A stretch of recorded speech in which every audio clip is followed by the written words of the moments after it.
avec la découverte par le chimiste Georges Urbain, qui est professeur à la Sorbonne, d'un nouveau métaux qui est extrait de l'ytterbium et qu'il va appeler le lutécium, évidemment en honneur de sa ville natale, Paris. Donc, cette course-là fut très dure. Il y avait au moins 2 autres groupes de chimistes aux États-Unis et en Allemagne qui ont obtenu les résultats quelques mois plus tard seulement. Avec la découverte de Georges Urbain, on avait donc les 17 éléments qui représentent les terres rares. Et ces terres rares-là ont contribué à un certain nombre de percées, à la fois du côté des méthodologies, du côté fondamental de notre compréhension de la chimie, de la structure des éléments et du côté technologique, évidemment. Donc, je voudrais parler un peu de ces 3 éléments-là, un après l'autre.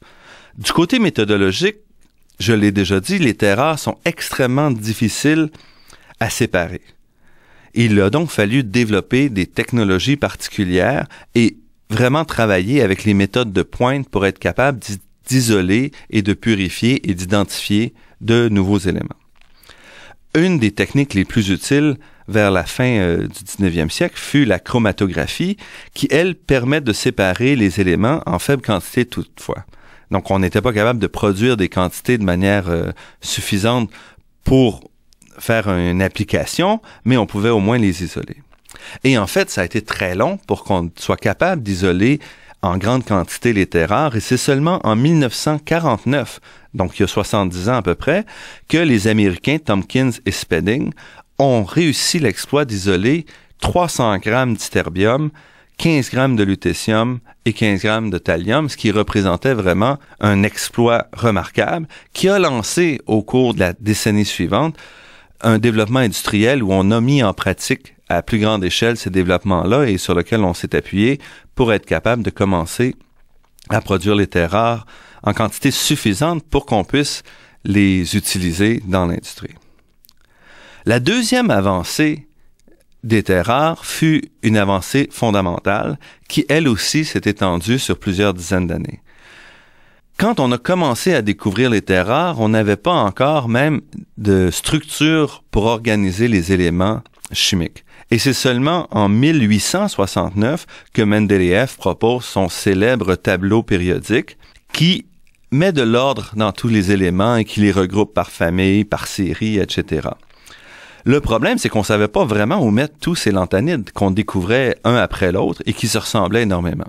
Donc, dans un premier temps, ce qu'on a fait, c'est qu'on les a rassemblés et on a dit, on va le considérer comme un méta-élément, tous ces éléments-là, et on va les mettre dans une seule case, ce qui était évidemment pas très satisfaisant.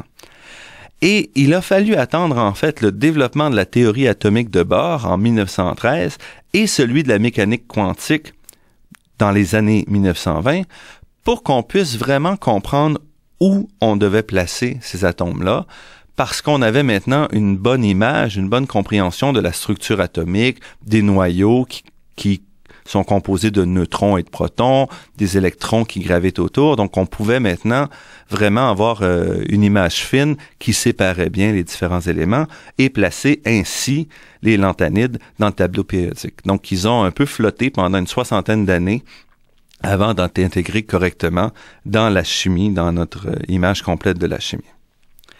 Et le troisième élément où ils ont contribué, c'est du côté technologique. Les terres rares ont été utilisées assez rapidement d'un point de vue technologique.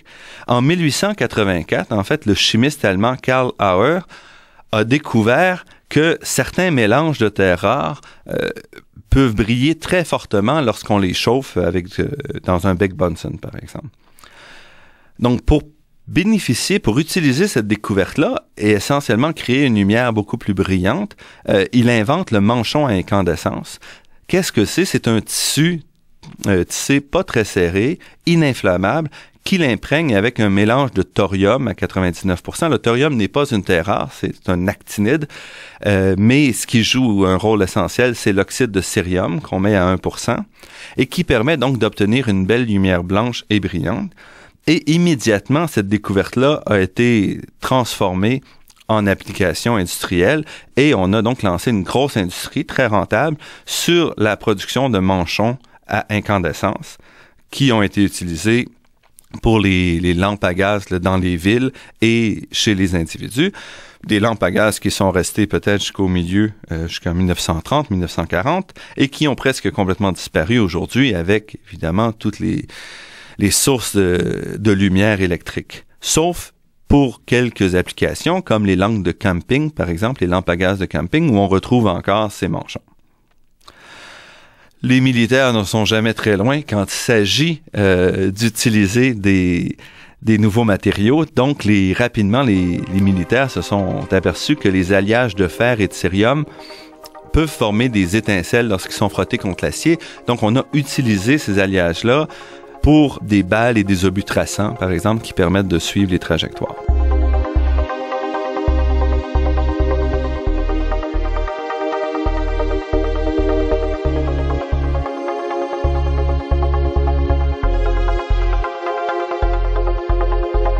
Ici Normand Mousseau, vous êtes à La Grande Équation et on parle aujourd'hui des terres rares.